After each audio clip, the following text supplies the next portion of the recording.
आज की इस क्लास में कक्षा 11वीं के लिए राजनीति शास्त्र का सेट भी हम पढ़ेंगे। तो मैंने आपको बताया है कि वार्षिक परीक्षा की तैयारी मैं आपको करवा रही हूँ, जिसके लिए मैं आपको 4 सेट दूँगी। तो सेट ए हमने पिछले वीडियो में पढ़ लिया है, सेट बी आज हम कंप्लीट करेंगे, तो पूरा वीडियो आप लास्ट तक ज़रूर देखें। तो बिना किसी देरी के पहले प्रश्न की ओर हम बढ़ते हैं। ये आपका पहला प्रश्न है, सही विकल्प चुनिए। पहला है, भारतीय संविधान पूर्ण रूपेण किस दिन लागू किया गया? तो इसका आंसर आएगा 26 जनवरी 1947 को। दूसरा है, नौकरशाही शब्द का सर्वप्रथम प्रयोग किया था? किसने किया था इसका प्रयोग? द नार्गे ने किया था। तो इसका आंसर क्या आएगा? द नार्गे। तीसरा है, राज्यसभा के सदस्यों का आवर्तकाल कितने वर्ष होता है? 6 वर्ष।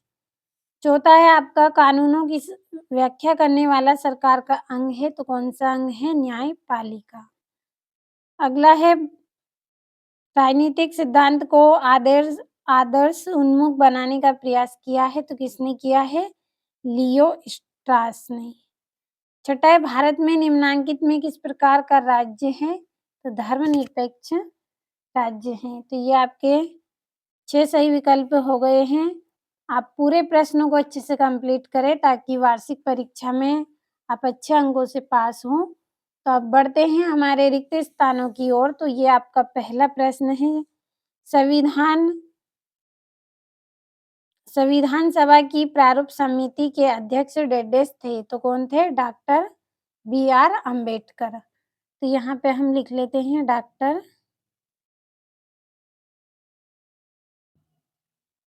बी.आर.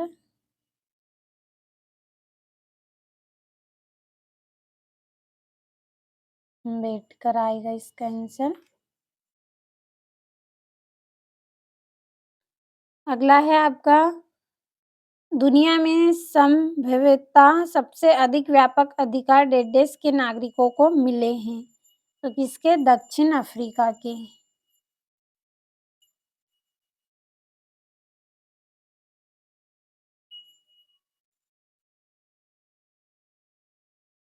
अगला है, राष्ट्रपति पद के प्रत्याशी को 150 जमानत राशि जमा करनी पड़ती है, तो कितने?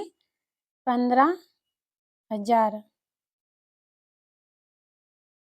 राशि इनको जमा करनी पड़ती है।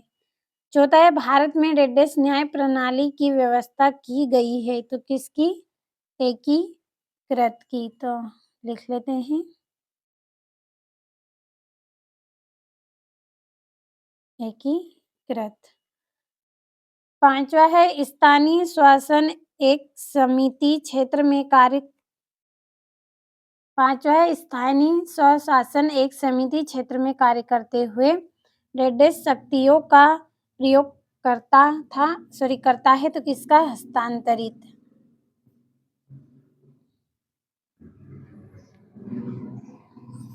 हस्तांतरित आएगा इसका आंसर, हस्तांतरित। तो ये आपका ता बनेगा यहाँ पे, हस्तांतरित।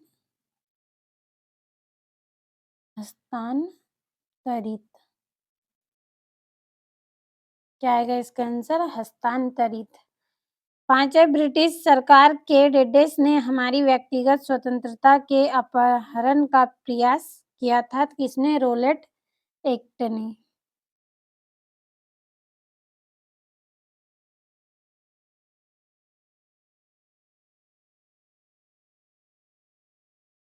रोलेट एक्ट आएगा इसका आंसर। तो अब हम अगले प्रश्न की ओर बढ़ते हैं। आपके रिक्त स्थान भी हो गए हैं। ये आपका तीसरा प्रश्न है, जिसमें सही जोड़ी बनाइए।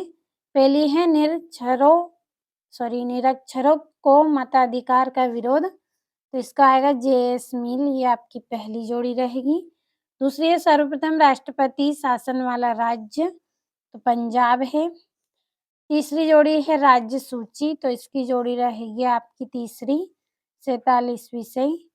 चौथी है, समानता, तो ये वाली जोड़ी आपकी चौथी। पांचवा, आर्थिक अधिकार, शरणार्थी आएगा इसका।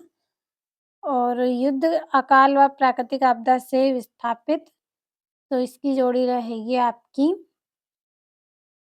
न्यूनतम भत्ता और ये वाली जोड़ी आपकी 7वीं रहेगी।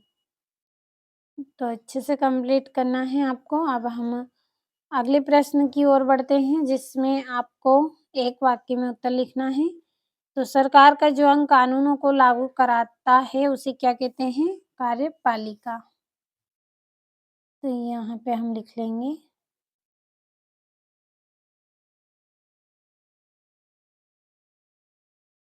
कार्यपालिका कहते हैं। अगला है आपका, भारत की केंद्रीय व्यवस्थापिका को क्या कहा जाता है? तो भारतीय संसद कहा जाता है।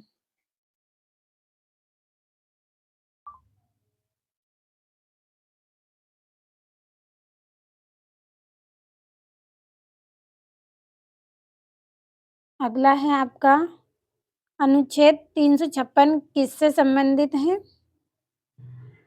तो इसका आंसर आप भर लीजिए। और चौथा है, प्रथम राजनीतिक वैज्ञानिक किस विद्वान को माना जाता है? अरस्तू को।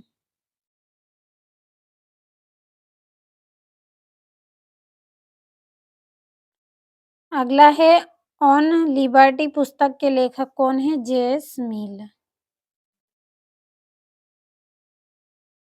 जे.एस.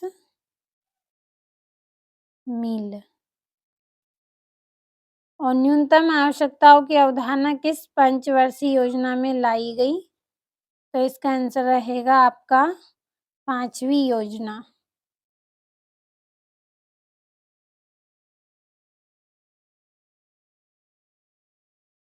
अगला प्रश्न है आपका, भारत में कौन-कौन से धर्म हैं? तो ये आप भर लीजिएगा अच्छे से, और बाकी प्रश्नों को अच्छे से पढ़ना है, आपको समझ लेना है अच्छे से।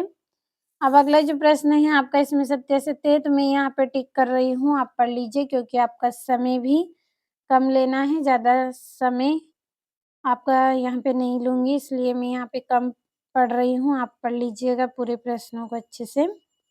और ये बाकी के आपके 2-2 नंबर के प्रश्न हैं, जो कि एग्ज़ाम के लिए बहुत ही इम्पोर्टेंट हैं। ये यहाँ पे जितने भी प्रश्न मैं आपको बता रही हूँ, आप केवल अच्छे से कंप्लीट करते चलें, ताकि एग्ज़ाम में अच्छे से अच्छे अंक आपको प्राप्त हों। और जितने भी प्रश्न आज की इस वीडियो में मैंने आपको पढ़ाए हैं, इन प्रश्नों के आंसर अगर आप कंप्लीट करना चाहते हैं, तो इस वीडियो के डिस्क्रिप्शन में आपको नंबर दिए जाएँगे, आप कॉल कर लीजिए, आपको पीडीएफ मिल जाएगी। और जितने भी सेट मैं आपको दे रही हूँ, अच्छे से कंप्लीट आप ज़रूर करें। जिन बच्चों को अच्छे अंक लाने हैं, वो अच्छे से पूरे सेटों को कंप्लीट करें।